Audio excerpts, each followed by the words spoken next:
শ্রমিকের ঘাটতি পূরণে অস্থায়ী কর্মী ভিসার তালিকা প্রকাশ করেছে যুক্তরাজ্য। তালিকায় ৮২টি মধ্যম দক্ষতার পেশার উল্লেখ আছে। মাইগ্রেশন অ্যাডভাইজারি কমিটি এমসিএ এক প্রতিবেদনে প্রকাশ করেছে তালিকাটি ৮২ পেশা অস্থায়ী ঘাটতি তালিকার অংশ এবং পর্যালোচনার প্রথম পর্যায়ে। প্রয়োজনে যোগ্যতার কিছুটা ছাড় দিয়ে বিদেশি কর্মীদের প্রবেশে অগ্রাধিকারের সুপারিশ করেছে এমসিএ। এ প্রক্রিয়ায় বিদেশিদের অস্থায়ী ভিসার যোগ্য করে তুলবে এবং শ্রমিকের ঘাটতি পূরণ করবে।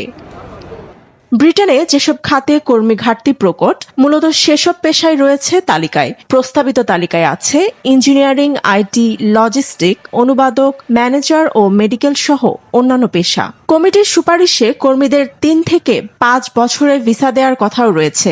সেই সঙ্গে সরকার নীতি পরিবর্তন না করলে স্থায়ীভাবে বসবাসে অনুমতি না দেওয়ার পরামর্শ দিয়েছে। যুক্তরাজ্যে অবৈধভাবে অভিবাসী প্রবেশ বাড়ছে প্রতিনিয়ত।